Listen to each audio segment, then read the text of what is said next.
Selamat malam, Assalamualaikum warahmatullahi wabarakatuh. Selamat malam Pak. Waalaikumsalam Waalaikumsalam warahmatullahi warahmatullahi wabarakatuh. Oke, selamat datang di perkuliahan kita. Malam ini kita lanjutkan perkuliahan kita minggu ke-7 bersama saya, Ade Ariswan, Pak Arif Indra Moko, dan ada Pak Srianto.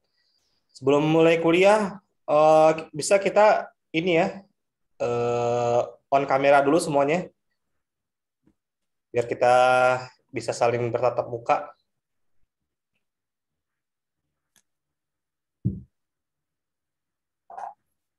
Nggak ada yang sambil kerja kan ya? Di rumah kan?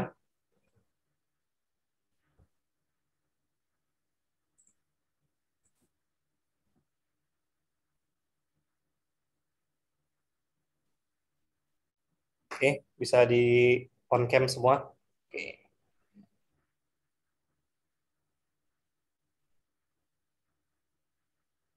baik.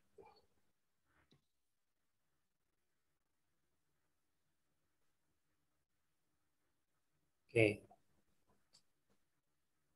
yuk lagi yang belum. Tommy, Aljumadi, Kurniawan, Rianda, Hadir Raffi. Pak Kurniawan Pak. Oke, ayo lihat kameranya dibuka. Maaf Pak, tapi saya lagi di luar Pak, mau jalan pulang Pak. Ya, oke mungkin itu ya. Nah, kita kemarin sudah praktikum ya, udah 4 minggu kita bergiliran praktikum, dan setiap praktikum itu ada laporannya.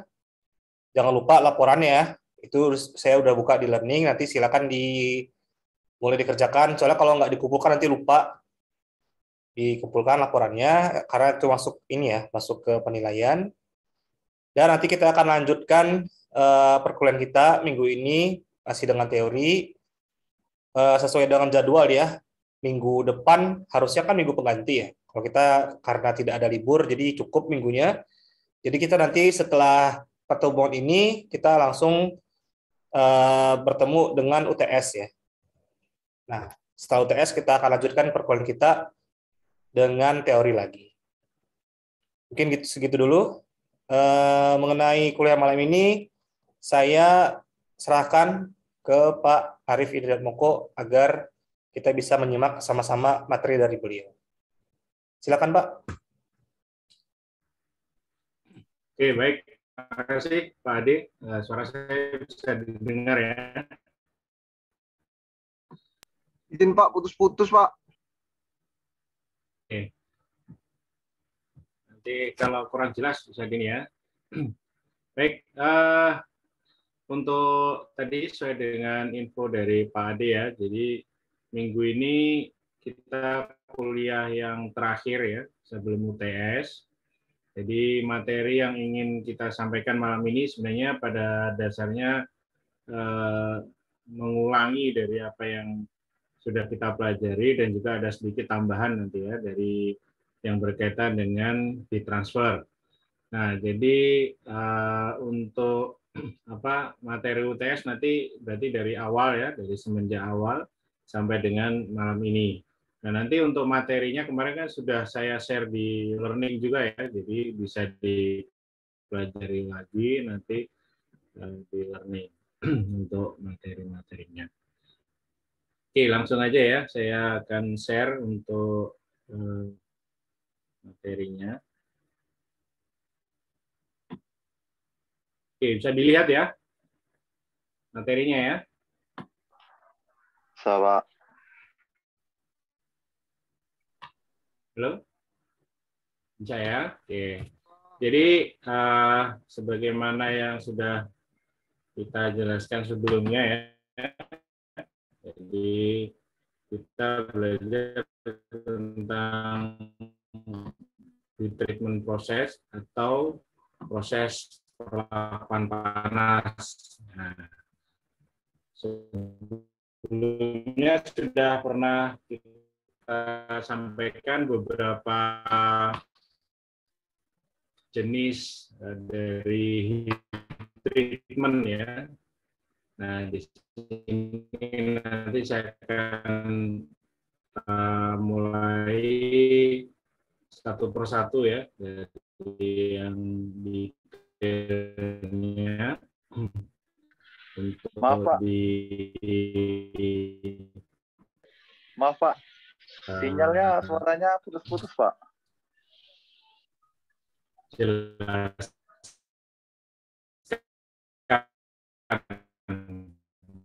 Sebenarnya kemarin sudah jelaskan juga. Pak, izin Pak. Mungkin Pak, mohon maaf Pak, sinyalnya putus-putus Pak, suaranya Pak. Iya, Pak. Mohon maaf, Pak. Suaranya putus-putus, Pak. Nggak jelas, Pak.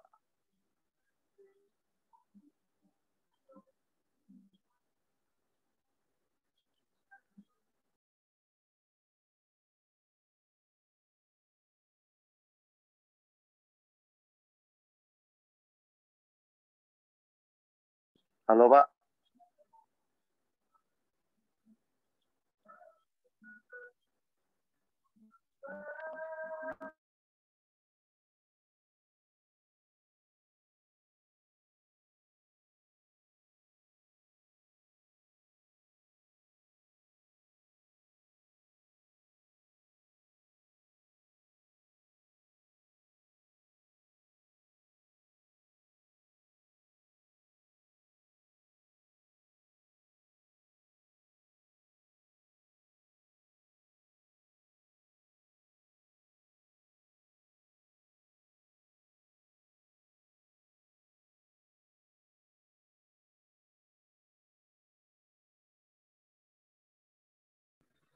kita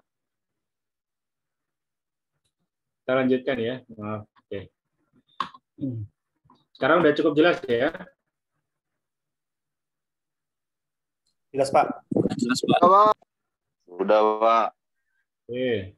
Ya dah, untuk ini nanti mungkin coba yang lain videonya di ini aja nggak apa-apa, di apa namanya, bisa sembari ini. Nanti kalau mau bertanya baru boleh nanti di apa suaranya bisa dinyalakan. Oke. Oke, kita lanjutkan ya. Jadi untuk heat treatment kita ada beberapa proses ya, sebagaimana yang sudah sampaikan, yaitu ada annealing, ada yang lain-lain juga. Nah, jadi kita mulai dari yang pertama, yaitu proses annealing, di mana annealing ini adalah proses pemanasan ya, dari sebuah material kepada temperatur yang sudah ditetapkan. Jadi ditetapkan dulu berapa sesuai dengan jenis materialnya, kemudian ditahan atau dibiarkan pada temperatur itu pada waktu tertentu. Nah, setelah itu didinginkan secara perlahan pada suhu temperatur. Jadi di sini proses pendinginannya akan lambat ya secara alami. Jadi ini salah satu contohnya ya, di mana terhadap temperatur ini salah satu contoh di mana sebuah material dipanaskan pada suhu hampir 1000 ya. Kemudian dia ditahan selama ini dalam jam ya. Jadi ini sampai lebih dari 10 jam. Di sini disebutnya adalah start dari annealing, kemudian ini yang disebut dengan holding time atau holding temperatur itu disebut dengan shock condition. Di sini ditahan temperaturnya, nah kemudian dilakukan pendinginan. Nah, pendinginannya kalau annealing itu dia dilakukan secara perlahan ya. Jadi annealing itu dilakukan secara perlahan-lahan untuk pendinginannya. Nah, nanti di dalam proses cooling ini, nanti annealing itu ada dua yang disebut dengan full annealing dan normalizing. Ada sedikit berbeda nanti yaitu pada proses pendinginannya. Nanti kita akan. Oke, jadi di sini yang pertama material itu dipanaskan, jadi dinaikkan suhunya sampai temperatur yang sudah ditentukan. Kemudian ditahan temperatur itu, jadi dipanaskan pada temperatur yang sudah ditentukan tadi pada waktu yang cukup panjang, ya, yang sudah ditentukan juga. Nah, kemudian setelah itu dia didinginkan secara perlahan-lahan. Ini adalah proses annealing. Jadi seperti ini. Nah, yang bisa anneal material dengan hardened metals. Jadi kalau anneal material itu salah satu fungsinya seperti kemarin kita tahu bahwa kalau material itu kita panaskan, ya, jadi dia akan mempunyai ductility yang lebih bagus. Jadi kekuatannya sedikit berkurang.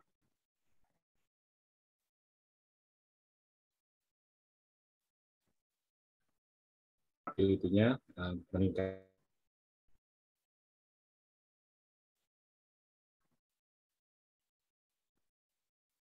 Jadi ketika proses pembuatan dari material, baik itu secara pembuatan panas maupun pembuatan dingin, itu biasanya pasti akan muncul yang namanya internal stress pada material itu. Nah, jadi baik itu machining, forging, rolling, nah terutama juga seperti welding, itu juga pasti akan muncul yang namanya tegangan sisa atau internal stress. Nah, internal stress inilah yang kemudian salah satu cara untuk menghilangkannya yaitu dengan cara annealing. Kemudian yang kedua yaitu improve atau memperbaiki atau meningkatkan atau mengembalikan, ya, ductility. Nah, ductility itu adalah apa tadi? Keuletan.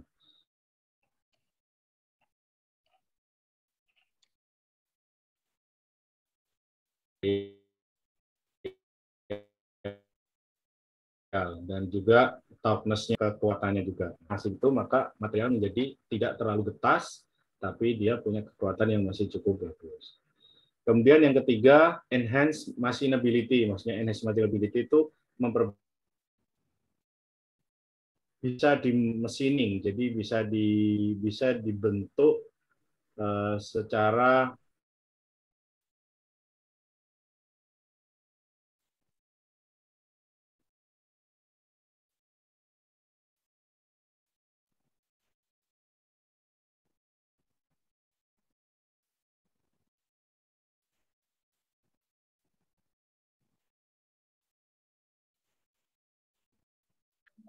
Halo Pak.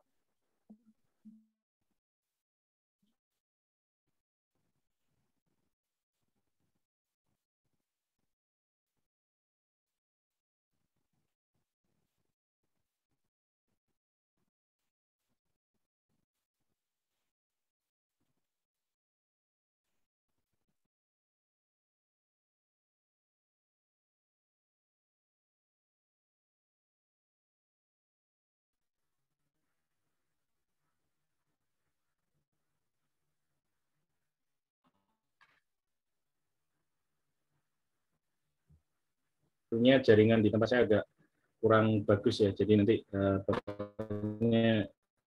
coba kita ikuti, ya. Oke. Nah, oke, jadi kita lanjutkan, ya. Jadi yang tadi yang ketiga, ya. Jadi dia mudah untuk di machining. Kemudian yang keempat,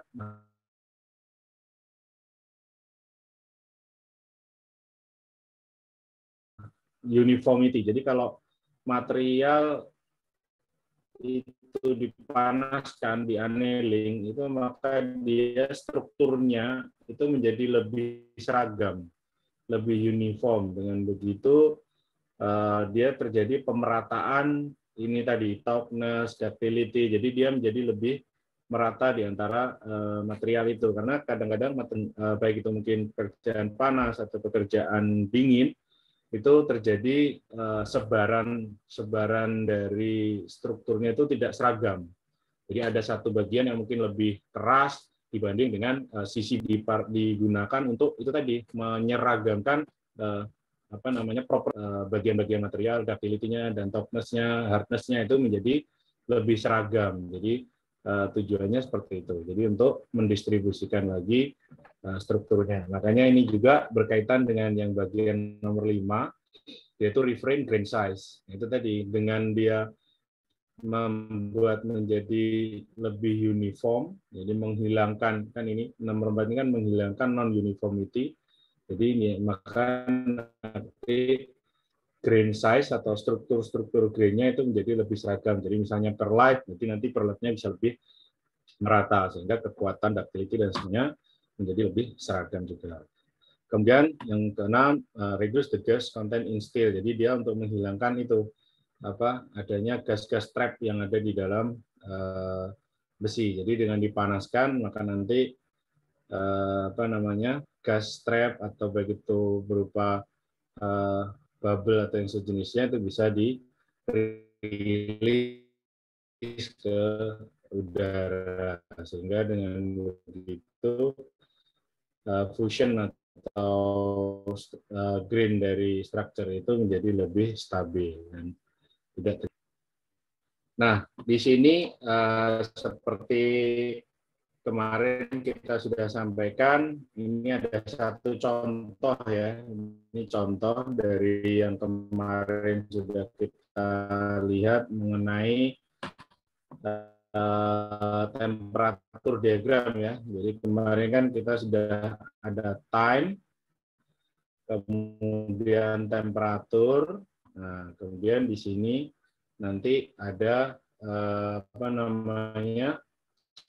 fase-fasenya. Seperti yang kemarin kita lihat, kita ingat bahwa di dalam steel itu ada fase martensite, kemudian ada gamma plus martensite, ada bainite, ada alpha plus perlite, dan lain sebagainya.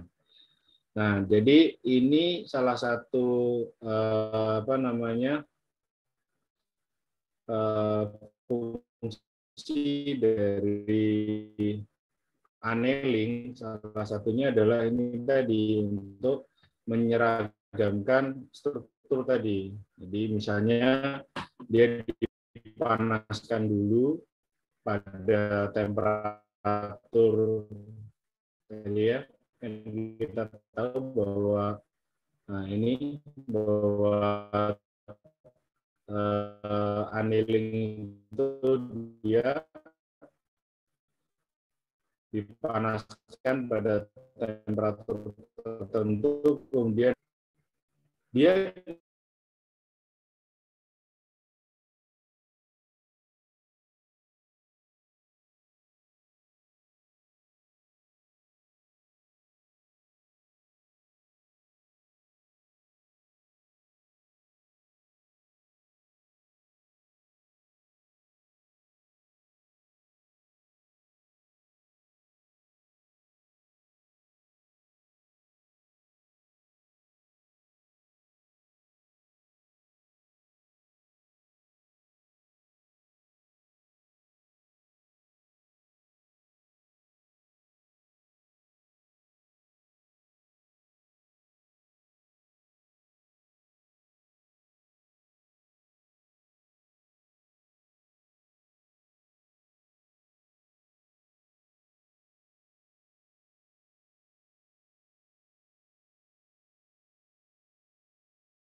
Sorry ya, mohon maaf sekali. Inilah memang kendalanya kalau apa online. Oke, jadi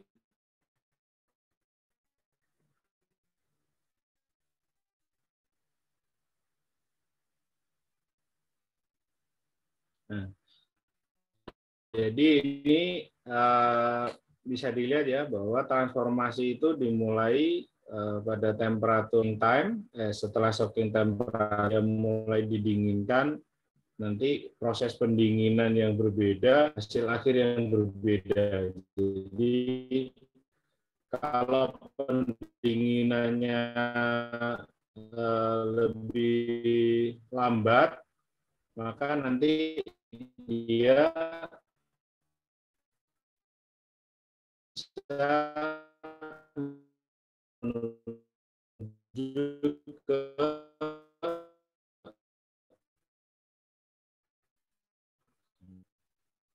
tapi kalau ini pendinginannya paling lambat ya, ini paling lambat. Karena dengan begitu kita bisa lihat ya,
nah maaf ya.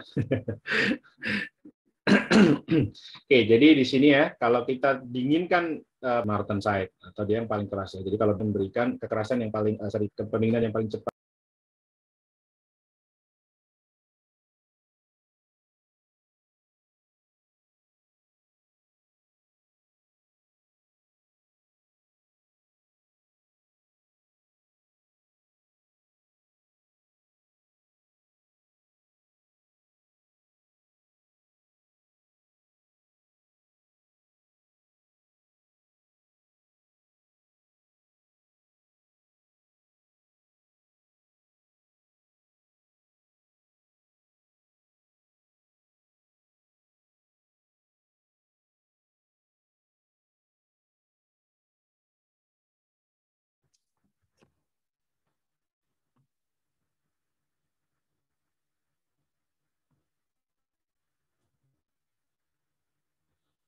Oke, sebelum saya lanjutkan, ada yang mau ditanyakan enggak?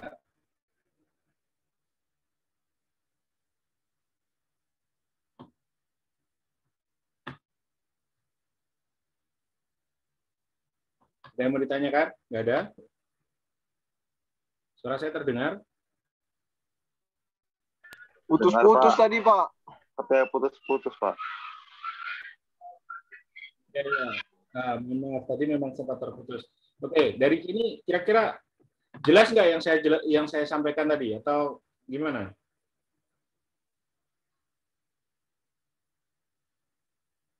Boleh diulang Oke, lagi, Pak? saya ulang Iya, Pak. ya.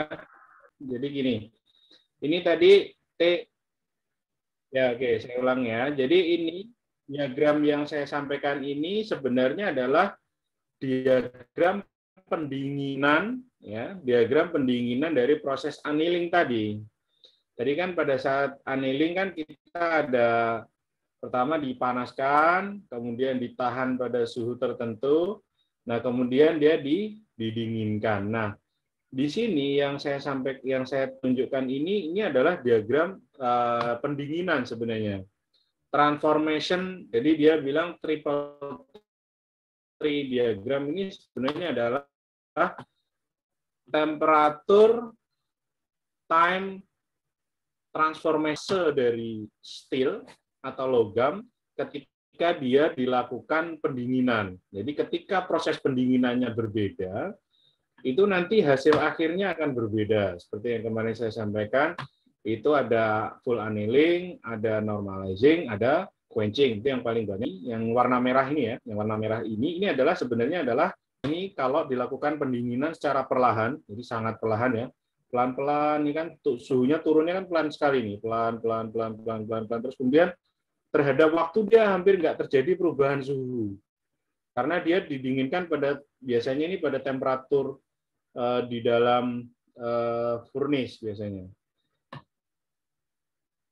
Nah, jadi nanti dia akan jadi lama sekali, sudah sampai sekian detik, 10⁵ detik pun dia masih di temperatur itu. Nah, maka nanti biasanya ini akan terbentuk, hasil akhirnya itu adalah fase alfa ditambah perlite di dalam logamnya.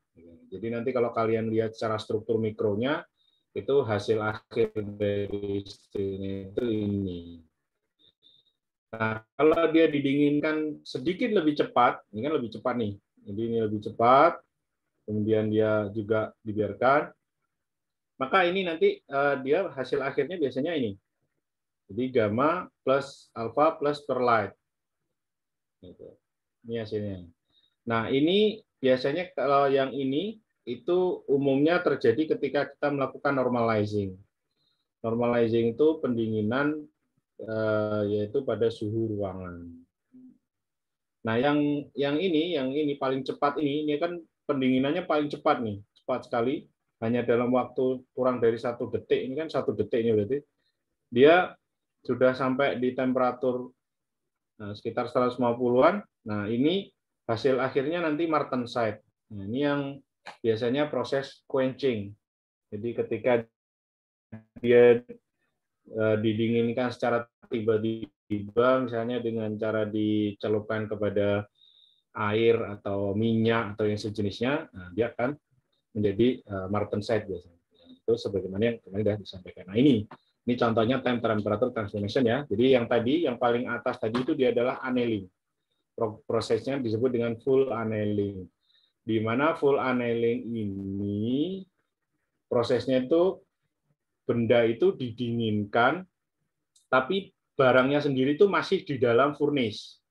Maksudnya furnace itu oven ya. Jadi kalau misalnya kita panaskan bendanya itu menggunakan oven, jadi cara pendinginannya cuma ovennya dimatikan, pintu ovennya dibuka sehingga udara dari luar bisa masuk ke dalam oven. Nah, terjadi penurunan suhu. Nah, otomatis penurunan suhunya kan jadi sangat lama ya, jadi lama sekali waktunya. Dia paling lama dia pendinginannya. Nah, ini nanti hasil akhirnya yang tadi perlite juga, yang tadi yang ini, yang paling atas nih, alpha plus perlite. Nah, kalau dia didinginkan dengan suhu ruangan, maka dia biasanya temperaturnya akan turun lebih cepat. Nah, ini yang disebut proses normalizing. Di normalizing itu dia didinginkan dengan cara tadi dari dalam oven, dia dikeluarkan dari oven terus diletakkan di suhu ruangan begitu saja. Jadi yang mendinginkan adalah udara dari suhu ruangan. Maka dia akan melakukan pendinginan lebih cepat, tapi masih cukup lama. Nah, ini berbeda dengan ini. Kalau dia di quenching, ini kalau di quenching maka dia menjadi sangat cepat. Jadi dia hasilnya seperti itu. Oke. Nah, di sini seperti yang sebelumnya sudah pernah kita sampaikan, martensite itu dia mempunyai kekuatan atau strength yang paling tinggi. Jadi makanya kalau pandai besi atau orang yang melakukan proses heat treatment itu ingin mendapatkan hasil akhir yang mempunyai strength paling besar, maka dia harus membuat struktur steelnya itu menjadi martensite. Caranya gimana? Yaitu tadi dengan cara di quenching misalnya. Nah, kan kalau di quenching tadi kan bisa dilihat, nah ini dia langsung turunnya drastis kan, suhunya turun drastis dan terbentuklah martensite. Nah, dengan inside structure yang mana mempunyai strength yang paling tinggi. Hanya saja hasil sampingannya atau efek samping dari proses itu, maka ductility-nya menjadi paling rendah. Artinya apa? Getas ya. Dia memang punya kekuatan tinggi, tapi mudah hancur. Kalau diberikan gaya ini, dia bisa jadi patah dan sejenisnya. Nah, di situ maka bisa dilihat kalau dia pendinginannya makin lambat, maka dia akan menjadi makin ini ya, kekuatannya akan berkurang, tapi ductility-nya makin bertambah. Jadi ini adalah sifat atau dasar properties dari steel yang berkaitan dengan strength dan ductility. Jadi ini sebuah apa ya istilahnya plus minusnya lah. Jadi kalau kita ingin mendapatkan strength, ya nanti efek sampingnya ductility-nya bisa jadi berkurang. Tapi kalau kita kurangi strength-nya, ductility-nya akan menjadi baik. Nah dari situ maka apa namanya biasanya dalam proses pembentukan baja steel atau apa istilahnya alloy, maka diharapkan adalah material yang mempunyai strength cukup bagus, tapi ductility-nya juga masih bagus. Jadi makanya yang paling ideal itu ini di antara bainite atau fine pearlite. Nah, bainite atau fine pearlite ini biasanya atau bisa didapatkan dengan cara normalizing. Jadi normalizing ini itu menghasilkan bainite atau fine pearlite. Jadi makanya kalau nanti sertifikat, ya, material sertifikat ya, nggak pernah aku tunjukkan contohnya ya, di mana nanti ada tulisan materialnya misalnya S275 atau apa, nah itu biasanya, nah N itu maksudnya apa? Normalizing. Dia sudah dilakukan proses normalizing. Nah dengan normalizing itu maka dia akan memiliki komposen ductility yang paling optimum. Makanya kalau beli material dengan sifat normalizing itu harganya biasanya lebih mahal karena dia membutuhkan proses tambahan yang untuk mendapatkan sifat material yang optimum itu.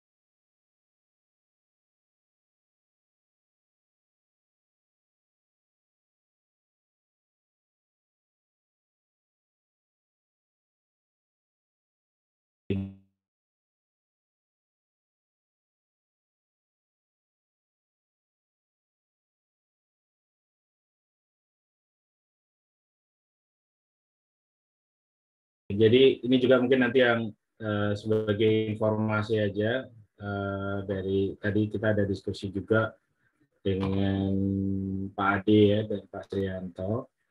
Jadi untuk kuliah setelah UTS nanti kita rencananya lakukan di kampus. Ya. Jadi rencananya nanti kita bikin seperti praktikum. Jadi nanti kita bagi jadi 2 kelas ya. Jadi mungkin minggu ini dan minggu depannya gitu. Kita bagi 2. Nah nanti adik-adik tolong nanti kita kita seolah-olah praktikum tapi sebenarnya kita teori gitu. Jadi nanti supaya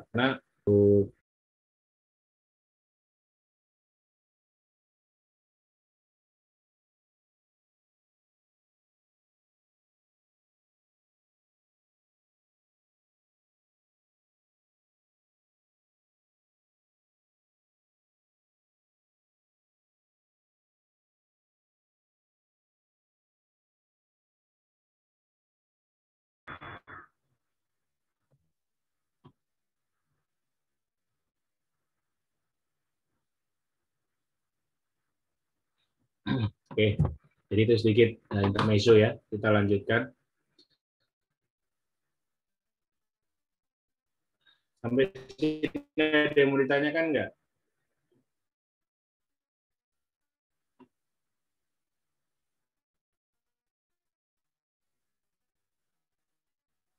Jadi mohon bersabar ya kalau putus sambung di tempat saya sebenarnya lagi bermasalah ini internetnya. Jadi ini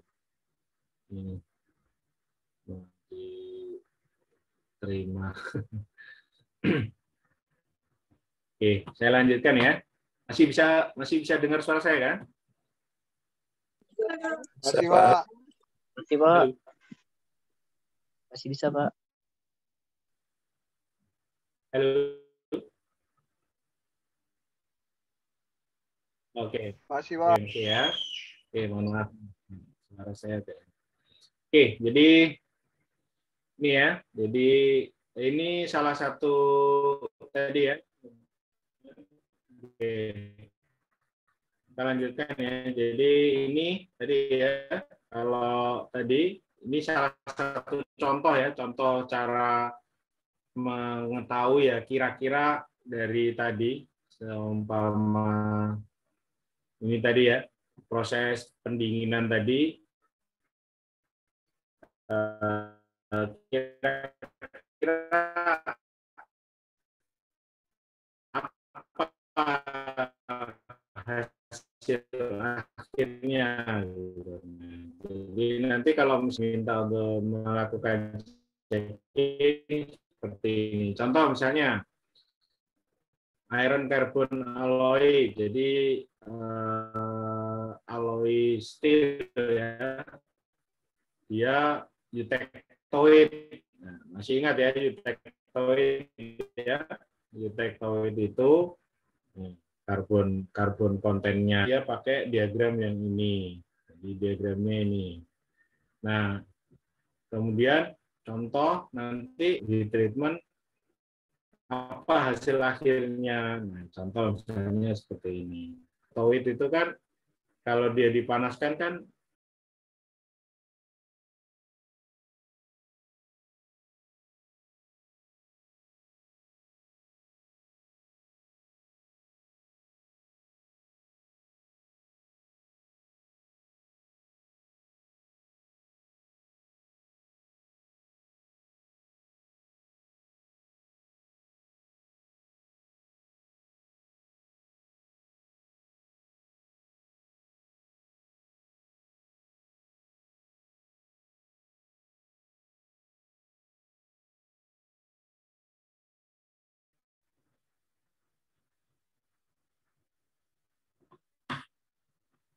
oke.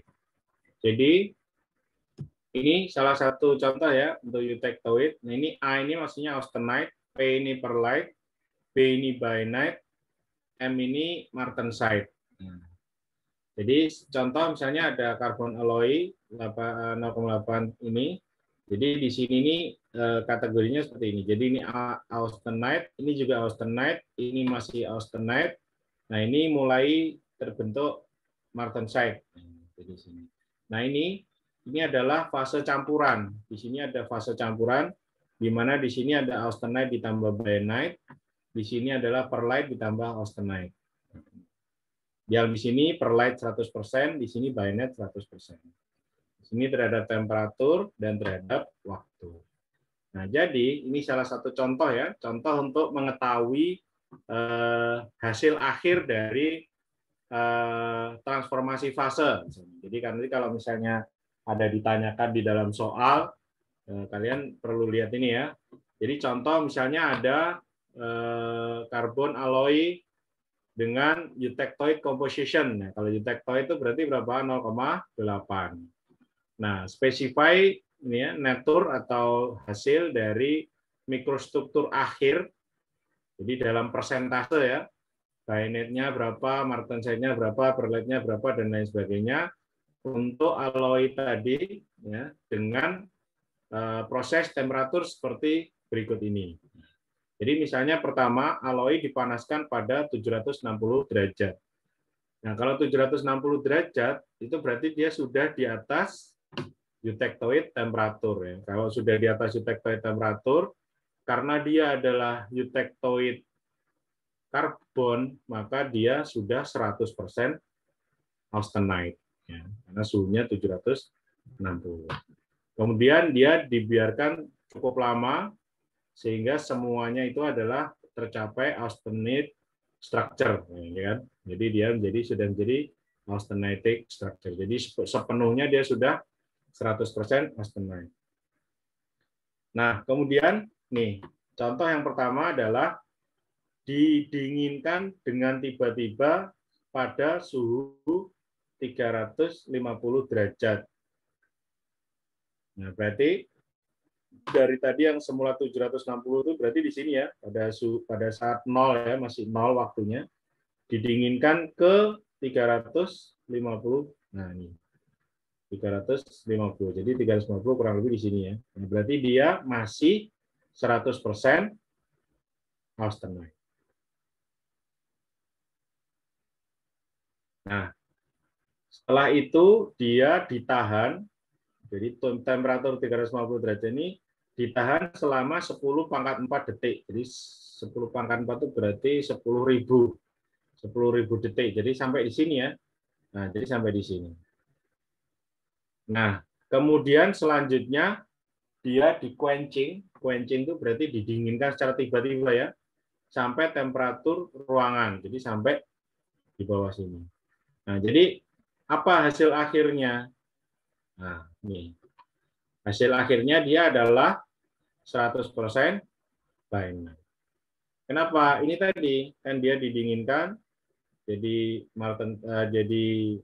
masih austenite karena dia didinginkan dengan cepat. Kemudian dia didinginkan lagi, ditahan selama 10 pangkat 4 sampai di area ini. Jadi area ini sudah menjadi bayanite. Kemudian dia didinginkan lagi secara tiba-tiba sehingga dia menjadi martensite. Ini contoh yang kedua, itu sama ya, masih eutectoid tapi perlakuannya berbeda. Perlakuannya berbeda. Jadi tadi ini didinginkan tiba-tiba pada 250 derajat. Nah, 250 derajat dia masih austenite ya. Tapi dia hanya ditahan sampai 100 detik. 100 detik itu kan 10 pangkat 2 ya, berarti di sekitar sini.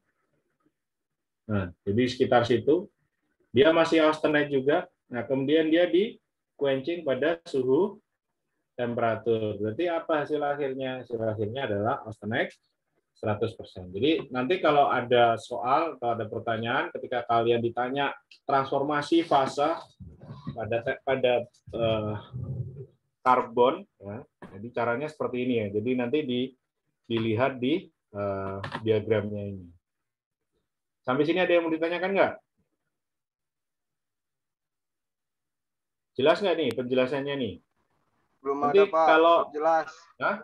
jelas ya. Jadi nanti kalau muncul soal di UTS bisa jawab loh ya.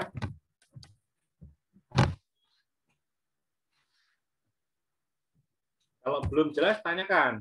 Jadi bisa di ini. Kalau udah jelas, nanti kalau ada soal harus bisa jawab ya. Oke. Nah, ini contoh yang ketiga ya. Ini contoh yang ketiga. Kalau misalnya dia didinginkan sampai 650 derajat dulu. Berarti di sini ya. Kemudian berarti dia kan austenite, kembali masih di austenite.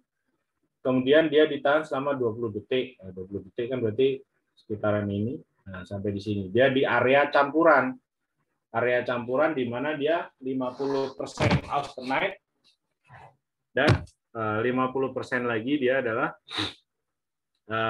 perlite. Nah, setelah itu dia di area sini ya. Karena ini di area campuran. Kemudian dia didinginkan secara tiba-tiba sampai temperatur 400. 400 berarti di sini ya. Nah, berarti di sini berubah lagi. Nah, ayah lagi ngajar nanti dulu. Jangan ganggu ya. Nah. Mas ke sana dulu. Oke. Jadi di sini dia didinginkan yang berupa sebelumnya perlite dan austenite berubah menjadi apa? Ini. Perlite austenite plus bainite. Nah, setelah itu kemudian dia ditahan selama 10 pangkat 3 ya. 10 pangkat 3 berarti dari sini ke sini 10 pangkat 3. Maka dia di sini. Nah, maka hasil akhirnya adalah bainite. Jadi finalnya adalah perlite plus bainite. Karena austenite-nya tadi udah berubah nih. Oke, jadi ini ada beberapa tipe ya. Oke, sampai sini ada yang mau ditanyakan nggak mengenai transformasi diagram?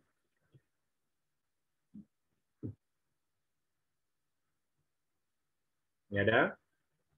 Oke, nggak ada ya. Kita lanjutkan ya.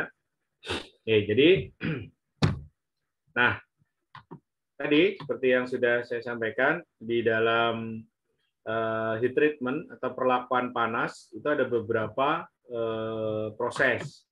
Di antaranya ada annealing, case hardening, strengthening, tempering, quenching, normalizing, itu semua adalah hal-hal yang dilakukan di dalam industri ketika melakukan proses pada logam. Jadi di sini fungsinya ya, ini bisa dibaca dengan jelas. Heat treatment itu adalah proses, jadi sekelompok ya, grup itu maksudnya sekelompok atau beberapa jenis proses dalam industri yang dilakukan untuk ini. Ya. Satu, dia alter the physical, jadi dia merubah fisik dari logam itu. Kemudian ini merubah juga chemical-nya. Jadi contoh kemarin kan logam itu kan ada banyak chemical ya, ada karbonnya, ada nikelnya, ada segala macamnya. Nah, jadi heat treatment ini bisa dilakukan untuk menambahkan chemical-nya, jadi bisa merubah properties-nya. Kemudian juga properties material yang berkaitan dengan fisik, misalnya kayak strength, strain, kemudian ductility, toughness, hardness, nah, itu semua bisa dirubah juga atau bisa dimodifikasi dengan menggunakan heat treatment. Nah, jadi itu adalah fungsi-fungsi atau tujuan dari dilaksanakannya heat treatment. Nah, di dalam heat treatment itu tentunya pasti sesuai dengan namanya ya, heat treatment atau perlakuan panas, maka ya pastinya itu akan berkaitan dengan temperatur, dengan panas, baik itu pemanasannya sendiri, kemudian tadi soakingnya atau holding time-nya, dan juga pendinginannya atau chilling. Jadi semua ini akan berdampak pada heat treatment-nya. Nah, ini salah satu tadi ya sudah kita bahas di awal tadi, annealing. Jadi ini sama ya. Jadi memang proses yang paling banyak dipergunakan dalam heat treatment itu adalah annealing atau pemanasan. Jadi sesuai dengan namanya, maka annealing ini adalah dia itu adalah pemanasan. Jadi annealing itu adalah proses pemanasan sampai dengan temperatur di bawah critical temperature dan ditahan pada temperatur tersebut pada waktu tertentu dan selanjutnya didinginkan. Nah, jadi di sini bisa dilihat ya, ini seperti yang sudah saya pernah tunjukkan kemarin, ada area-area range ya. Nah, di sini ini adalah range proses full annealing. Jadi maksudnya itu begini. Kemarin kan yang batas ini kan adalah eutectoid steel. Oke. Nah, di sebelah kiri sini, yang mana karbonnya kurang dari 0,8, maka dia disebut hypo-eutectoid steel, sedangkan yang sebelah kanan, yang lebih dari 0,8, disebut hyper-eutectoid steel. Nah, jadi nanti temperatur yang dipilih untuk melakukan annealing itu berbeda-beda tergantung dari persentase karbonnya. Jadi bisa dilihat ya. Jadi kalau karbonnya 0,8 misalnya, maka full annealing itu di sini, di area yang arsiran hitam ini. Nanti kalau misalnya dia karbonnya ternyata misalnya 1,2 di sini, berarti dia temperatur annealingnya ada di.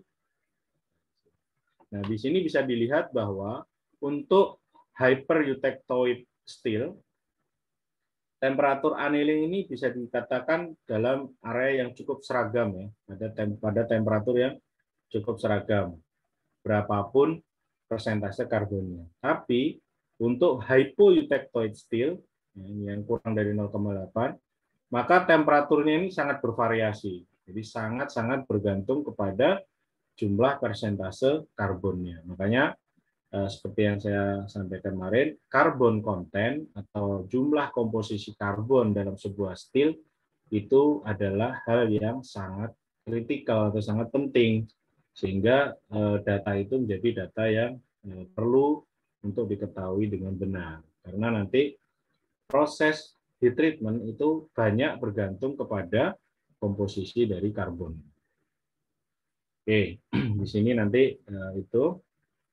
Nah, di sini proses annealing itu seperti tadi ya. Jadi dia banyak dilakukan untuk tadi prosesnya sebenarnya sama ya. Jadi dipanaskan pada suhu itu, ditahan dan kemudian didinginkan. Nah, di sini tujuannya sama ya. Jadi tadi internal stress yang terjadi itu bisa dirilis. Ya. Kemudian apa namanya? Ini tadi penyebab dari internal stresnya tadi ya sudah kita sebutkan, ada dikarenakan welding, dikarenakan machining, dikarenakan grinding, dikarenakan hammering, jadi dipukul-pukul atau cold working lakinya. Nah, yang ini maka nanti untuk menghilangkannya atau stress relieving, maka dia dilakukan annealing. Nah, kemudian di sini juga tadi ada juga disebabkan oleh selain internal stress, maka dampak dari internal stress itu salah satunya adalah fatigue atau kegagalan dikarenakan beban berulang atau kelelahan dari struktur.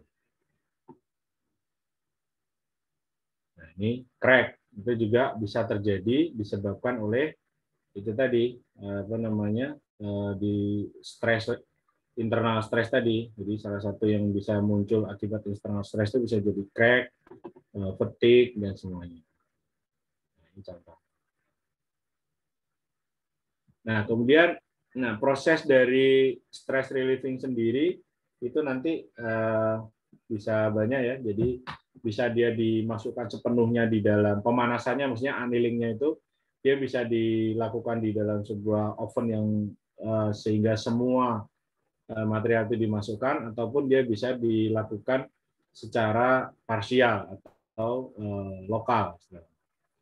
Nah, yang paling utama itu adalah pada saat pendinginannya ya. Jadi makanya uniform cooling atau pendinginan yang uniform atau yang yang seragam itu sangat penting pada proses annealing ini tadi. Karena kalau sampai dia tidak terjadi pendinginan yang seragam, maka nanti tujuan dari stress relief-nya itu akan tidak tercapai. Kenapa? Karena kalau ada satu bagian dari logam itu lebih cepat dingin, maka nanti akan terbentuk stres atau tekanan yang lain lagi.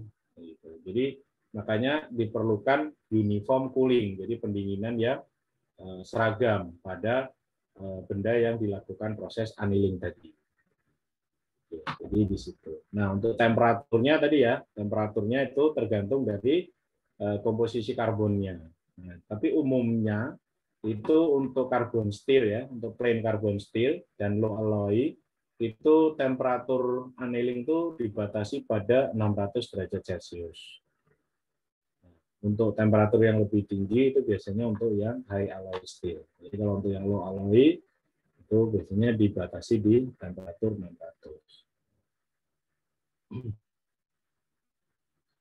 Nah, di sini ini contoh kalau misalnya dia dimasukkan di dalam oven untuk. Nah, kemudian untuk normalizing, nah ini proses annealing juga, tapi dengan normalizing. Nah, seperti yang tadi saya bilang, antara normalizing dan annealing itu yang membedakan itu sebenarnya hanya pada saat pendinginannya saja ya. Jadi pada saat pendinginannya itu dia dilakukan pada udara suhu ruangan. Jadi kalau tadi, nah ini annealing yang biasa itu, maka bendanya ini masih tetap di dalam oven. Ya, ada yang mau bertanya? Silakan. Ada yang mau bertanya? Silakan kalau ada yang mau bertanya, nggak apa-apa.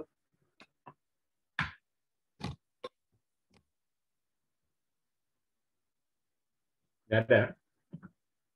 Oke, saya lanjutkan ya. Nah, jadi kalau untuk annealing tadi, dia didinginkan di dalam ovennya sendiri. Hanya saja ovennya dibuka supaya ada udara dari luar yang bisa masuk untuk mendinginkan suhunya. Dan kemudian ovennya sendiri dimatikan supaya tidak ada lagi temperatur yang terbentuk di situ. Nah, kalau untuk normalizing, itu dia dikeluarkan dari oven, dan kemudian dia didinginkan di luar oven pada temperatur ruangan. Jadi yang membedakan antara proses normalizing sama annealing seperti itu. Tapi dari situ pendinginannya akan tetap sama-sama lambat. Nah, untuk normalizing sendiri, harap ingat ya, normalizing itu umumnya dilakukan ya, pada temperatur 40 sampai 55 derajat di atas critical temperatur nih. Critical temperatur itu yang ini, yang garis hitam. Yang mana dia merubah karakteristik dari transformasi fase dari steel itu menjadi austenite. Nah, jadi makanya di sini bisa dilihat ya, ini adalah ini tulisannya normalizing range. Maksudnya normalizing range itu inilah garis yang warnanya agak hijau ini adalah range temperatur kalau ingin melakukan normalizing. Jadi seperti sama kasus dengan tadi, kembali semuanya ini bergantung kepada komposisi karbonnya. Gitu. Jadi kalau komposisi karbonnya berbeda, temperatur untuk pemilihan temperatur untuk normalizing ini juga berbeda-beda. Jadi, makanya sekali lagi komposisi karbon atau karbon konten dari sebuah steel itu menjadi parameter yang sangat penting.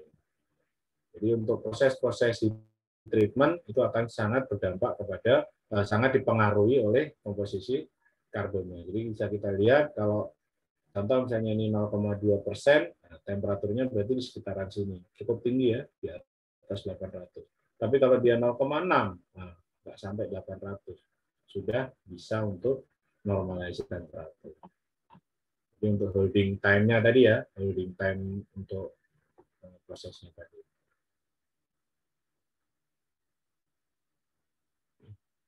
Nah, Perbedaan yang kedua antara normalizing sama annealing itu ini tadi, hasil akhirnya tadi. Kalau dia di annealing, maka dia hasil akhirnya adalah coarse lamellar perlite. Sama-sama perlite ya, hasilnya sama-sama perlite. Tapi kalau yang anneal itu dia coarse atau lebih kasar. Kalau normalized dia lebih lebih halus. Jadi mikrostrukturnya ya kalau bisa dilihat ini sama dia sebenarnya sama-sama perlite, tapi yang normalized ini dia lebih halus, lebih jadi nggak terlalu ini, kalau ini coarse lebih keras, lebih besar-besar, kalau ini dia lebih rapi, lebih kecil-kecil. Nah, normalizing ini yang kemudian tadi sesuai dengan yang pernah ditampilkan memberikan komposisi optimum antara strength dan ductility. Jadi dispersionnya lebih bagus. Jadi grain size-nya itu yang normalize ini lebih bagus, lebih finer, lebih halus, lebih lembut. Nah, ini juga salah satu hasil properties bahwa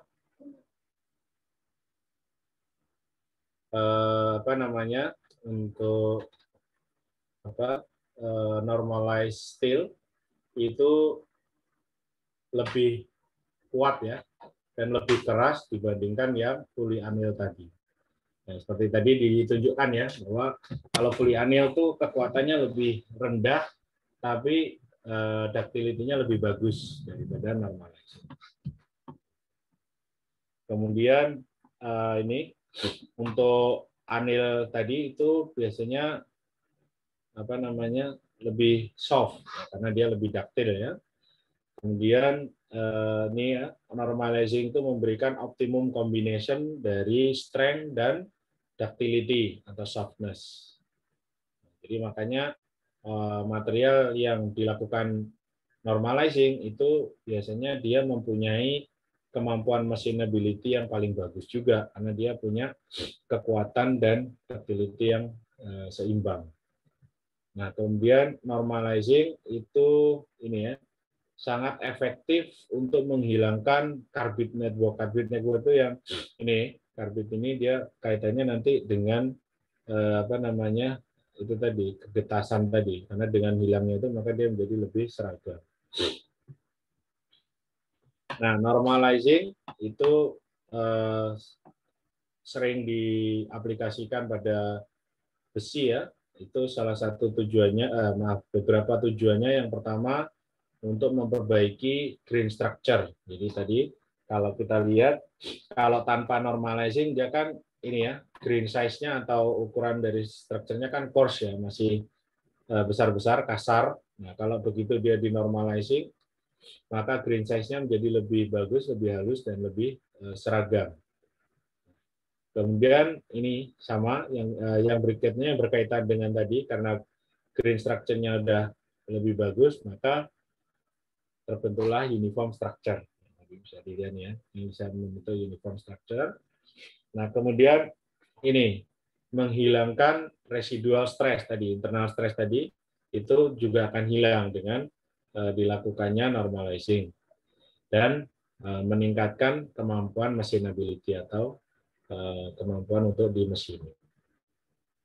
Oke, jadi ini tadi beberapa hal yang berkaitan dengan normalizing dan annealing. Oke, sampai sini ada yang bertanyakan? Saya ini dulu. Silakan, ada yang bertanya nggak?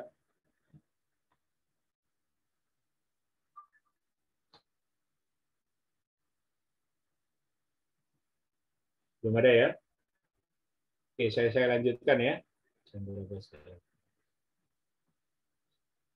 Atau mau break dulu beberapa menit, yang mau ke belakang atau ke ini, silakan.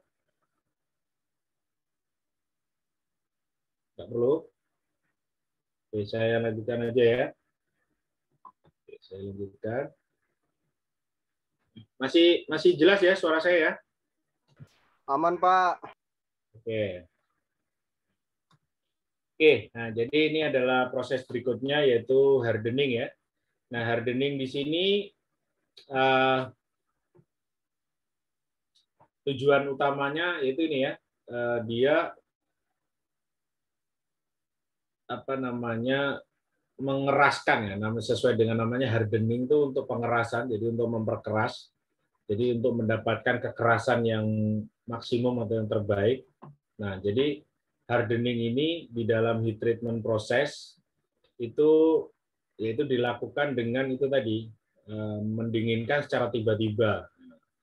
Kaitannya sebenarnya hardening itu nanti dengan quenching. Jadi ketika dia di quenching, nah itulah nanti yang disebut proses hardening. Jadi tapi nanti akan ada temperatur tertentu. Jadi di sini dari sebagaimana proses hardening, maka hasilnya itu adalah hardness dan wear resistant dari besi itu meningkat. Jadi kekerasan dan juga wear resistant itu apa? Ketahanan supaya tidak cepat aus atau tidak cepat apa namanya ya, terkikis. Nah, supaya tidak cepat terkikis. Jadi makanya biasanya hardening ini banyak dilakukan untuk komponen-komponen yang sering bergesekan atau sering bergerak, misalnya semacam gear atau shaft atau yang sejenisnya. Jadi tujuannya dengan hardening ini maka hardness atau kekerasan dari permukaan steel dan juga ketahanan untuk aus tadi, untuk wear resistant tadi meningkat. Jadi tujuannya itu ya. Nah, untuk hardening sendiri tadi ada temperaturnya. Jadi ini ya tadi ya, hardening treatment itu pertama dia dipanaskan pada hardening temperatur, kemudian ditahan pada temperatur tersebut, dan selanjutnya dilakukan ini rapid cooling atau quenching tadi. Jadi quenching itu adalah proses akhir dari hardening tadi. Tujuannya untuk melakukan pengerasan tadi. Nah, di sini ini ya tadi ya temperaturnya ya. Untuk hardening temperatur itu kembali lagi tergantung dari komposisi chemicalnya.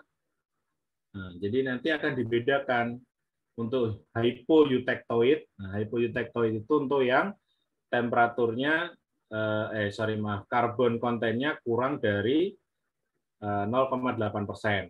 Nah, maka dia harus maka hardening temperaturnya itu adalah sekitar 30 sampai 50 derajat above atau di atas upper critical temperature. Upper critical temperature tadi ya, sama tadi ya yang membatasi antara semuanya menjadi austenitic tadi itu ya. Di mana kalau untuk untuk eutectoid dan hypereutectoid maka dia harus dipanaskan 30 sampai 50 derajat di atas lower critical temperature. Jadi tadi ada upper critical temperature, ada lower critical temperature. Nah, ini yang garis ini tadi. Jadi ini ada upper, ada lower. Jadi seperti itu ya. Jadi ada yang di atasnya lagi, ada yang di bawah. Jadi ini penting ya. Jadi nanti perlu di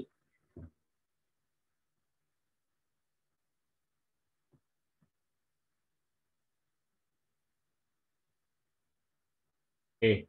Nah, untuk hardening sendiri, nah ini dia tadi seperti yang saya sampaikan itu aplikasinya itu biasanya pada alat-alat atau peralatan yang banyak bersinggungan ya, atau bisa juga untuk cutting tools, misalnya kayak pisau, pedang atau yang sejenisnya, atau alat-alat yang dipakai untuk memotong ya. Kemudian komponen-komponen mesin seperti gear, shaft. Nah, karena mereka ini butuh kekerasan yang tinggi dan juga butuh daya tahan terhadap aus atau gesekan yang tinggi juga. Makanya dia dilakukan proses hardening. Jadi dengan adanya proses hardening, maka komponen-komponen itu akan menjadi lebih keras dan lebih tahan.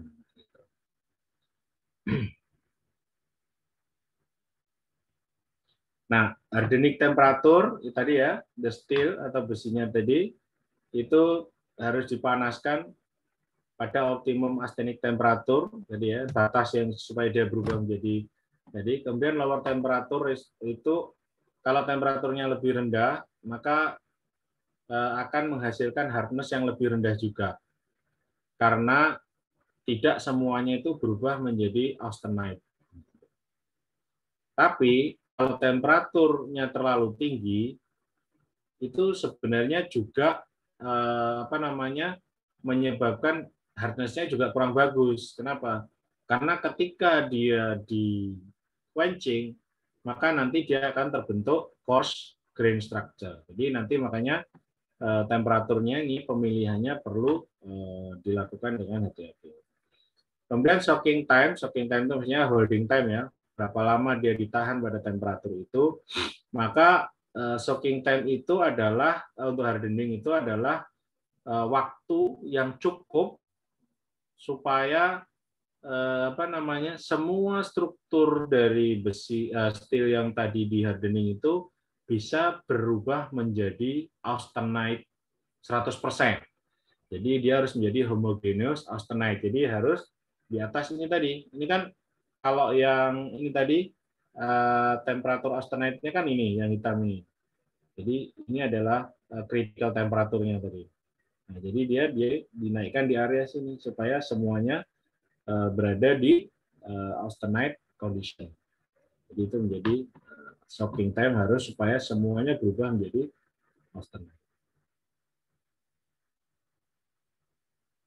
Nah, soaking time atau holding time itu akan meningkat di mana ketika permukaan dari steel atau baja yang dilakukan hardening itu meningkat. Jadi kalau sectionnya itu meningkat, luas permukaannya meningkat, atau thickness tebalnya dari strukturnya itu yang mau di hardening itu lebih tebal, maka tentu saja waktu yang diperlukan untuk holding itu akan menjadi lebih lama. Nah, ini juga penting bahwa setelah ditahan atau setelah holding time, maka steel itu harus secepatnya dilakukan quenching. Nah, kalau terjadi delay pada saat quenching, maka tentu saja hardness-nya itu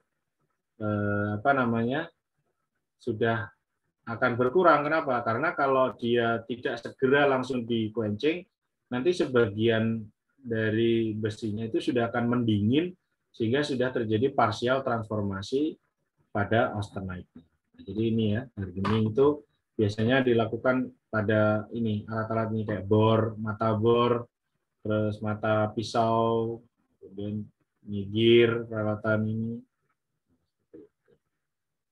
Nah, ini bisa dilihat ya, ini seperti tadi ya, bahwa antara strength dan juga ductility itu saling berkebalikan. Begitu juga dengan hardness dan toughness. Jadi kalau hardness-nya dia turun, toughness-nya, ductility-nya naik. Strength-nya turun, ini naik. Jadi ini seperti dua hal yang saling berbeda. Jadi kalau kita menaikkan ductility dan toughness, maka properties dari strength dan hardness-nya akan turun. Nah, tempering ini sebenarnya fungsinya adalah untuk mendapatkan ini tadi, mendapatkan komposisi optimum dari hardness tadi, jadi toughness tadi. Jadi hardening itu tadi di sini dilakukan seperti itu. Oke, nah sekarang untuk tempering, tempering itu sebenarnya adalah proses untuk mengurangi brittle ya, untuk mengurangi brittle atau kegetasan dari material. Nah, tempering sendiri ini fungsinya ini tadi ya, menyeimbangkan antara strength dan ductility. Seperti tadi kita lihat bahwa antara strength dan ductility, kemudian hardness dengan toughness itu sifat yang saling berkebalikan. Jadi kalau kita meningkatkan salah satunya, maka itu akan berdampak pada turunnya nilai yang satunya lagi. Jadi di situ untuk mendapatkan komposisi optimum tadi, jadi misalnya kita ingin sedikit menurunkan strength dan menaikkan ductility, tapi masih dalam wilayah yang cukup bagus. Jadi itu dilakukan dengan proses yang namanya tempering ini tadi. Jadi di sini, jadi tempering itu yang dilakukan adalah ini preheating atau pemanasan ulang. Jadi tadi setelah ada proses annealing atau normalizing atau hardening, maka kalau kita ingin melakukan tempering, maka sebenarnya dia yaitu dilakukan pemanasan ulang. Jadi setelah dilakukan pemanasan ulang pada temperatur di bawah nih ya. Jadi temperatur tempering itu adalah di bawah lower critical temperature. Jadi di bawah tadi. Jadi dia belum sampai berubah menjadi austenite. Nah, dan kemudian ditahan pada periode tertentu, selanjutnya dia didinginkan secara perlahan. Nah, ini lihat ya. Jadi perbedaannya kalau tempering itu dia harus didinginkan secara perlahan pada suhu ruangan. Jadi dia proses tempering itu seperti itu. Jadi dia dipanaskan ulang, tapi tidak sampai critical temperature, jadi masih di bawahnya, dan kemudian ditahan pada waktu tertentu, dan selanjutnya didinginkan secara perlahan. Nah, di sini nanti bisa dilihat ya, efek dari tempering itu salah satunya ini ya, dia akan menurunkan hardness. Hanya saja ini juga nggak bisa turun terus. Jadi temperatur tempering ya, bisa dilihat ketika di tempering pada 300 maka hardness-nya bisa turun sampai cukup banyak, kemudian elongation-nya bisa naik, tapi ini nanti akan berkebalikan ketika temperaturnya makin tinggi, hardness-nya bukan turun lagi tapi malah naik lagi. Nah, jadi makanya ini perlu dilakukan penyeimbangan, jadi pemilihan dari temperatur. Nah, jadi ini ya yang penting di sini bisa dilihat. Jadi temperatur yang berkaitan kepada fungsi ini. Nah, untuk cutting tools seperti tadi ya, untuk cutting tools misalnya kayak semacam gergaji atau yang sejenisnya itu biasanya ditemper pada temperatur antara 230 sampai 300 derajat Celcius. Nah, tapi nanti kalau ekspektasi atau harapannya itu untuk mendapatkan ductility dan toughness yang lebih, misalnya untuk tadi shaft pada mesin atau baut, nah, maka tempernya itu lebih tinggi, jadi antara 300 sampai 600 derajat Celcius. Supaya kita tahu bahwa tadi critical temperature kan di 600 derajat Celcius. Ini nanti bisa diklasifikasi ya. Biasanya tempering temperatur itu diidentifikasi dengan warna, jadi dengan pewarnaan. Jadi untuk warna-warna tools itu nanti bisa untuk mengetahui kira-kira temperatur temperingnya itu pada temperatur berapa. Nah, jadi di sini ini normalize, ini quenching, ini suhu tempering, warnanya bisa berubah-ubah. Nah, ini ada 3 ya pembagian untuk tempering proses. Yang pertama untuk low temperature tempering itu antara 150 sampai 250 derajat Celcius. Kemudian medium itu antara 350 sampai 450. Kemudian untuk high temperature tempering itu 500 sampai 650.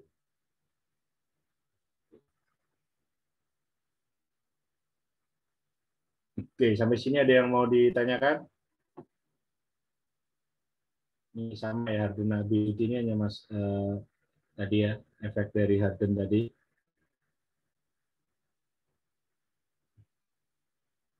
Nah, ini yang terakhir kita bicara tentang quenching ya.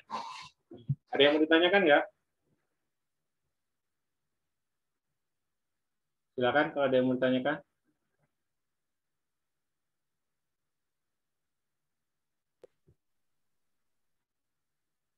Ya ada. Oke, saya lanjutkan ya. Yang bahasan kita yang terakhir malam ini yaitu quenching ya. Jadi quenching ini proses pendinginan secara cepat ya, secara cepat atau tiba-tiba dari material dari temperatur yang sangat tinggi tadi supaya kemudian berubah menjadi temperatur ruangan atau lebih rendah. Nah, biasanya di sini untuk quenching ini tadi sesuai dengan diagram transformasi fase tadi, maka hasil akhirnya itu dia akan merubah austenite menjadi martensite.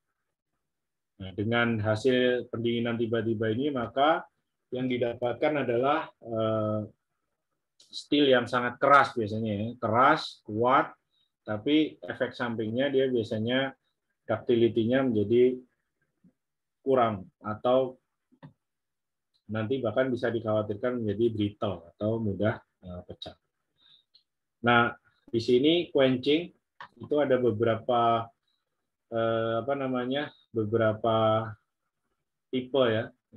Yang stage yang pertama dia vapor blanket, kemudian nuclear boiling, kemudian convection. Ini proses pendinginannya sebenarnya. Jadi kalau temperatur pendinginannya sampai di sini, nah itu pada saat dia di quenching itu sebenarnya terjadi ini proses ini tadi ada vapor, kemudian pengurangan vapor, kemudian boiling dan selanjutnya convection. Nah, ini contoh quenching ya. Jadi begitu dia didinginkan, ini prosesnya ya. Pada saat ini batangnya yang sangat panas terkena fluida, maka muncul ini kayak semacam uap lah ya, karena terjadi penguapan perpindahan suhu yang sangat drastis antara logam dengan fluidanya. Jadi makanya dia terjadi proses vapor blanketnya. Vapor itu kan uap ya.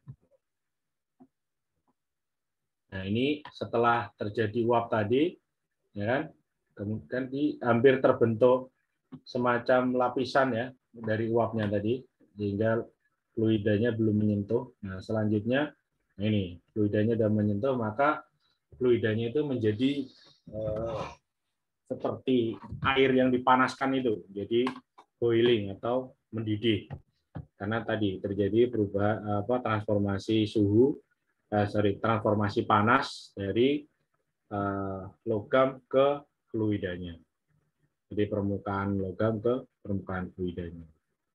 Dan selanjutnya yang terakhir, maka ada proses convection atau perpindahan pendinginan tadi. Jadi fluida yang ini panasnya kan terjadi convection atau perpindahan panas secara convection. Jadi ini sebenarnya 3 tahap ini adalah tahap perpindahan panas ya. Jadi tahap perpindahan panas dari logam ke fluidanya.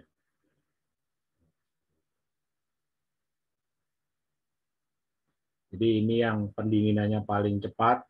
Jadi tiba-tiba ya suhunya yang terasa sangat panas tadi langsung di ini, maka muncullah tadi uap tadi. Sebenarnya uap itu dari perubahan fase fluida menjadi gas ya. Dikarenakan transfer panas yang sangat besar antara perbedaan panas yang sangat besar antara fluida dengan logamnya. Kemudian setelah fluidanya sudah perbedaan temperaturnya sudah tidak terlalu besar, maka muncul ini ketika fluidanya menjadi seperti mendidih ya, boil, mendidih. Nah, di sini ini cooling rate-nya tercapai maksimum. Nah, kemudian pada saat convection atau terjadi perpindahan panas secara convection, ini cooling rate-nya sudah yang paling rendah. Jadi ini 3 fase pendinginan pada proses quenching. Ini yang terjadi ya. Nah, kemudian medium atau media dari quenching sendiri itu juga berdampak kepada hasil akhir quenching-nya. Jadi nanti ketika kita menggunakan media quenching yang berbeda, maka hasil akhir dari quenching-nya tentu saja akan berbeda dikarenakan kecepatan dari penurunan suhunya juga akan berbeda-beda. Jadi misalnya menggunakan air atau menggunakan minyak atau menggunakan fluida yang lain atau kemudian garam yang larutan garam, maka itu juga akan berbeda. Jadi apa namanya, hasil dari quenching itu juga dipengaruhi oleh media dari quenchingnya. Nah, untuk yang paling umum dipakai pada saat quenching itu ada beberapa media ya. Salah satunya itu adalah air atau water. Ini yang udah paling umum ya, banyak dipakai baik itu secara tradisional maupun secara industri ya, secara sudah industri yang besar itu dengan menggunakan air. Ya, seperti kita tahu mungkin semacam pandai besi atau orang-orang yang membuat peralatan kayak semacam pisau atau sejenisnya itu pasti menggunakan air rata-rata ya, karena itu yang paling murah. Air itu kan paling murah, paling banyak tersedia, tapi memberikan maksimum cooling rate. Jadi kalau dari hasil penelitian menunjukkan bahwa air ini memberikan kecepatan pendinginan yang paling maksimum dari antara medium-medium yang lain. Kemudian dia sangat murah ya, karena banyak tersedia. Kemudian banyak dipakai untuk itu. Nah, kemudian hanya saja di sini layer atau scale yang terbentuk pada permukaan besi itu juga akan hilang pada saat di quenching, sehingga dia akan menghilangkan tidak memerlukan lagi proses tambahan setelah di quenching. Nah, yang kedua oli ya. Ini kalau menggunakan oli, nah dia juga banyak dipakai ya. Kalau menggunakan oli itu dia kecepatan coolingnya lebih lambat ya, dibandingkan air. Nah, cuman salah satu keuntungannya itu adalah dikarenakan cooling rate-nya itu berkurang atau lebih rendah, lebih lambat, maka itu dia bisa mengurangi kemungkinan terjadinya defect hardening. Jadi pada saat pendinginan itu bisa jadi karena dia terlalu cepat pendinginannya, yang terjadi malah crack nanti, crack atau pecah dari besinya sendiri. Sehingga kalau dengan menggunakan oli, maka dia bisa lebih lambat, sehingga untuk mengurangi juga kemungkinan defect karena hardening dan lain sebagainya. Nah, ini menggunakan air atau udara, ini bisa juga tiba-tiba dia didinginkan dengan udara dingin ya, jadi kayak disemprot dengan udara dingin gitu, kayak di pressure dengan udara dingin, itu juga bisa. Hanya saja nanti biasanya permasalahan utamanya kalau menggunakan udara seperti ini itu adalah oksidasi. Jadi karena ada oksigen di dalam udara, kalau dia disemprotkan kepada besi, maka udaranya itu bisa membuat oxidation proses pada besi. Yang mana oxidation itu kaitannya nanti adalah dengan corrosion atau korosi. Jadi makanya yang ini jarang dipakai biasanya. Oke. Yang paling juga bisa dilakukan diantaranya adalah menyampur atau membuat campuran antara udara dan air. Nah, ini salah satu ini ya, contoh dari hasil perbandingan antara pendinginan menggunakan air, minyak, udara, dan juga pada menggunakan furnace. Di sini bisa nampak ya, kalau menggunakan udara, dengan menggunakan air, ini maksudnya di quenching, maka hasilnya adalah martensite. Ini bisa dilihat ya, kekuatannya sangat tinggi sekali. Kemudian hardness-nya juga sangat tinggi sekali, tapi elongation-nya atau ductility-nya sangat rendah sekali. Jadi dia mudah pecah, getas lah, cukup getas. Nah, kalau dia didinginkan dengan oli, maka strukturnya truss type, dia kekuatannya lebih rendah dari ketika didinginkan dengan air. tapi hardness-nya juga lebih rendah. Nah, hanya saja elongation-nya masih cukup lumayan bagus. Jadi ductility-nya masih cukup bagus. Kalau dia dengan pendinginan udara, nah ini tadi apa? Ini yang menggunakan normalizing tadi, kategorinya normalizing tadi, dibiarkan di udara, maka terbentuknya adalah fine perlite. Nah, kekuatannya cukup bagus ya, masih cukup bagus. Kemudian hardness-nya juga cukup bagus, dan ductility-nya pun cukup bagus. Nah, ketika dia menggunakan furnace atau annealing full tadi, didinginkan dengan di furnace, maka dia hasilnya adalah force per light. Ini kekuatannya lebih rendah lagi, jauh lebih rendah lagi. Hardness-nya juga lebih rendah lagi jauh, dan tapi ductility-nya itu lebih tinggi atau paling bagus di antara. Jadi ini ya yang kemarin sudah kita sampaikan hasil-hasil dari proses pendinginan ya. Jadi kalau menggunakan furnace atau annealing, menggunakan udara atau normalizing, ketika kemudian di quenching dengan oli atau minyak, kemudian dengan air, kemudian hasilnya bisa kelihatan secara struktur. Oke, sampai sini ada yang mau ditanyakan? Nah, ini untuk tambahan aja ya, ini surface hardening dan semuanya ini. Saya ini kalau mau dibaca silakan. Sampai sini.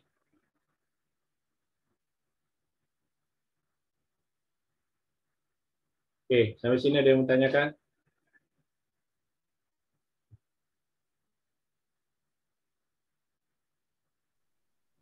Pak, mau nanya nih Pak. Ya, Pada pendinginan tadi itu kan Pak kayak water, oli, sama yang di udara itu kan udah biasa Pak. Yang mesti apa nggak Pak? Ya kayak praktek atau video gitu Pak tentang furnace itu Pak. Yang pendinginan melalui furnace tadi Pak. Ya, terima kasih gimana? Pak. Bisa dicontohin nggak Pak? Contoh ya pendinginan yang menggunakan furnace. Ya. Sorry, bisa diulang Mas? Bisa dicontohin nggak Pak yang tentang pendinginan menggunakan furnace tadi tuh Pak? Yang pendinginnya lebih bagus itu. Itu cara pendinginannya itu kayak gimana gitu Pak? Itu aja sih Pak. Oke. Ya, kalau menggunakan furnace itu maksudnya gini. Kalau menggunakan furnace itu maksudnya namanya annealing itu kan dipanaskan ya. Dipanaskan sama dengan yang lain-lain. Jadi heat treatment itu kan dipanaskan. Jadi pemanasannya itu kan sebenarnya ada banyak caranya ya. Nah, salah satunya itu dengan furnace. Furnace itu oven lah. Furnace itu oven. Seperti oven kalau kalian di rumah mungkin orang tua ada yang punya oven kalau mau masak roti gitu. Nah, kalau didinginkan dengan furnace itu maksudnya dia furnace-nya itu dimatikan supaya temperaturnya nggak tambah panas atau panasnya hilang. Kemudian dibuka tutupnya, pintu furnace-nya itu. Nah, barangnya itu masih di dalam furnace sampai dia dingin sendiri. Makanya pendinginannya menjadi sangat lambat. Kenapa? Karena ada udara dari luar yang dingin yang masuk ke dalam furnace-nya atau ovennya, tapi ovennya sendiri kan pada dasarnya kan panas tadi kan, sehingga dia pendinginannya itu menjadi lambat. Jadi pendinginan dan furnace itu seperti itu sebenarnya. Jadi tidak dikeluarkan dari dalam ovennya atau dari dalam furnace-nya. Jadi ditunggu sampai benar-benar dingin di dalam furnace-nya atau di dalam ovennya. Nah, kalau normalizing itu dia dikeluarkan dari ovennya tadi, dikeluarkan dari furnace-nya tadi, diletakkan di udara terbuka, kemudian didiamkan sampai dia dingin. Itu bedanya. Oh baik Pak, ya baik Pak. Terima kasih Pak, cukup jelas Pak. Ya, oke. Ada lagi yang mau ditanyakan? Terima kasih, Pak. Ya, sama-sama. Ada lagi yang mau ditanyakan? Silakan.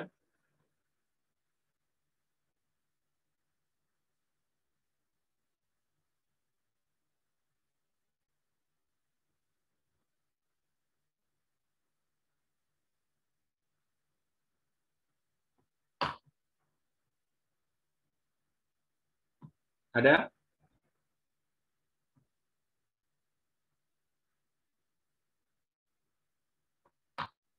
Cukup jelas atau Cukup jelas, Pak.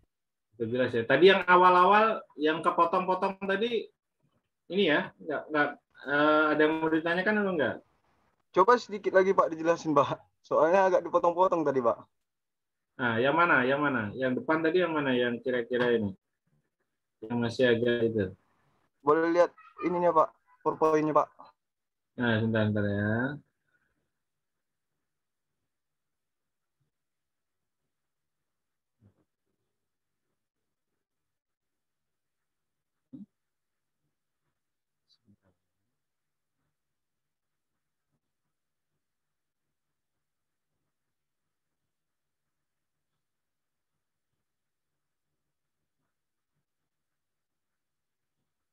Oke, yang mana kira-kira?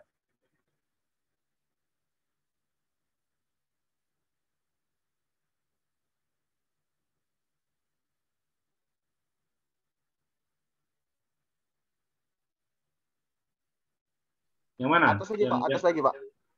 Nah, yang mana? Ini? Nomor 5, Pak. Ini. Bukan, Pak. Yang satu lagi, Pak. Ini. Yang ini, Pak. Yang ini ya. Oke. Oke, jadi tadi ini sebenarnya adalah diagram transformasi pada saat didinginkan ya, pada saat pendinginan ya. Jadi ini adalah diagram temperature time transformation. Jadi TTT ini maksudnya temperature time transformation diagram. Jadi dia perubahan fase dari steel ketika dia dilakukan pendinginan. Jadi kaitannya terhadap waktunya. Nah, jadi kalau semakin lama waktunya seperti apa. Nah, jadi ini bisa dilihat ya, kalau yang ini kan ada 3 garis merah ya. Ada 3 garis merah ini sebenarnya menunjukkan 3 proses pendinginan yang berbeda. Jadi yang pertama ini, yang paling atas nih, garis merah pertama ini menunjukkan proses pendinginan yang paling lambat.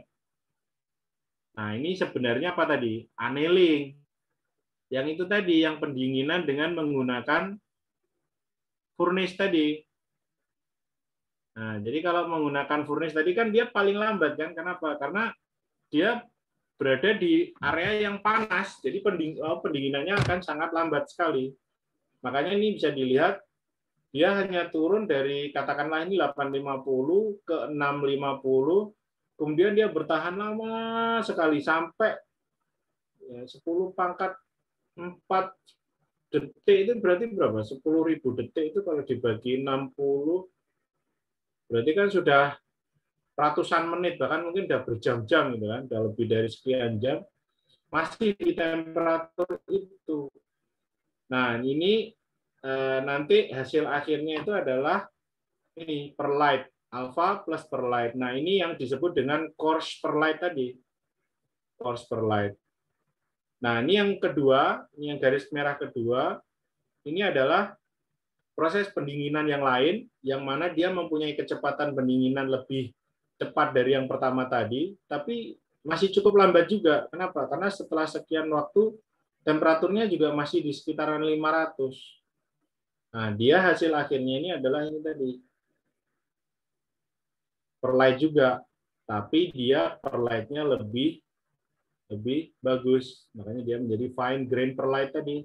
Nah, inilah yang tadi proses normalizing tadi, proses pendinginan dengan menggunakan udara bebas. Jadi yang dikeluarkan dari furnace tadi. Nah, yang proses ketiga, ini yang merah yang ketiga, ini adalah proses quenching tadi. Proses pendinginan yang sangat cepat. Makanya ini begitu keluar dia langsung suhunya langsung drastis kan sampai di sekitaran 150 derajat. Nah, hanya dalam waktu kurang dari 1 detik. Nah, makanya inilah yang tadi pendinginan dengan tiba-tiba dengan sangat cepat, yang disebut dengan quenching tadi. Nah, masalahnya mediumnya apa? Bebas, nanti mau pakai air atau apa. Nah, tapi bentuk apa? Sifat dasarnya kurang lebih seperti ini. Jadi yang semula austenite dia langsung tiba-tiba menjadi martensite.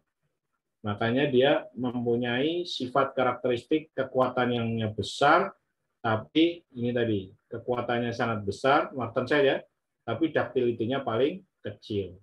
Ini maksudnya gini loh, ini ada martenset, ada ten martenset, ada bainite, ada fine perlite, ada coarse perlite, ada spheroidite. Ini artinya dari martenset ini ke bawah itu ductility-nya ini makin besar.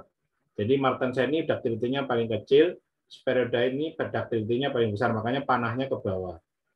Nah, tapi kalau berkaitan dengan kekuatan atau strength, berbalik malahan. Jadi dari bawah ke atas itu makin besar juga. Jadi martenset ini kekuatannya paling tinggi dibanding dengan yang lain.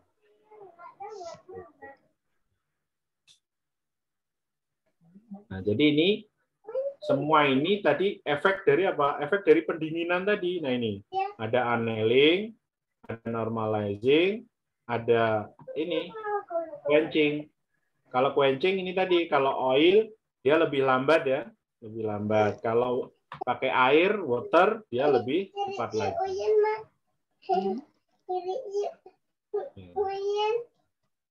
Oke, ada yang mau ditanyakan lagi? Cukup jelas untuk ini tadi ya? Jelas, Pak. Jelas, Pak. Ya. Jadi ini tadi semua kaitannya kalau triple T diagram ini, diagram temperatur terhadap waktu ini, diagram pendinginan sebenarnya ya. Nah, sama kayak ini tadi. Ini ada karbon alloy, ya kan? Nah, kalau dia didinginkan, nah seperti apa? Kayak ini tadi contohnya. Contoh yang pertama, dia didinginkan dengan cepat sampai 380. Oh, ternyata masih austenite. Begitu dia ditahan di suhu ini sampai ini, dia berubah menjadi bainite. Kemudian dia di quenching. Sampai sini ada yang mau tanyakan lagi? Kalau saya cukup, Pak. Ya. Ada lagi yang mau ditanyakan? Nggak ada?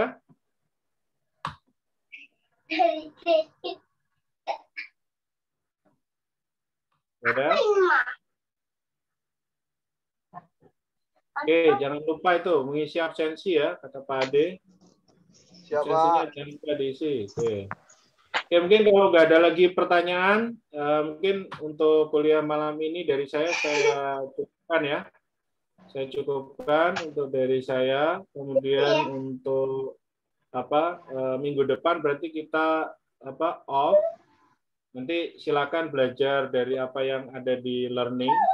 Itu saya rasa udah banyak materi yang saya upload kemarin. Oh ya, jangan lupa untuk tugas ya.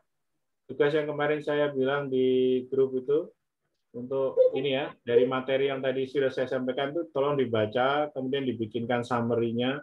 Tidak usah banyak-banyak, yang penting secara garis besarnya, prosesnya misalnya annealing seperti apa, normalizing seperti apa, hardening, tempering. Jadi sebagai bahan belajar lah, saya beri tugas ini hanya supaya kalian mau membaca dan mau menyimak lah dari beberapa penjelasan video itu. Ya, kalian bikin summary, terserah ininya. Nah, nanti tolong di submit di learning. Insya Allah mungkin kalau enggak besok saya buatkan untuk link submission-nya ya untuk jadi nanti batas pengumpulannya saya kasih waktu minggu depan. Nah, silakan nanti dipelajari kemudian dibuatkan rangkuman dan semuanya. Nanti batas pengumpulannya Rabu minggu depan. Nah, kemudian untuk UTS, nah berarti mungkin minggu depan kan masih minggu pengganti ya, jadi mungkin nanti di seminggu kemudian lagi untuk UTS-nya. Nanti kita akan sampaikan lagi pengumumannya di grup. Mungkin kalau nggak ada yang ditanyakan, saya rasa cukup dari saya ya. Saya akhiri sekian. Mohon maaf tadi di awal-awal banyak terputus ya karena kendala di internet dan semuanya. Jadi kalau ada pertanyaan nanti silahkan ya, masih bisa kalau mau nanya lewat WA pun insya Allah kalau ini saya akan respon. Kemudian untuk yang lain praktikum ya laporan tolong segera dikumpulkan, yang belum mengumpulkan nanti harus segera bisa diterima. Nah, setelah itu waktunya saya kembalikan ke Pak Ade. Silakan Pak Ade ya.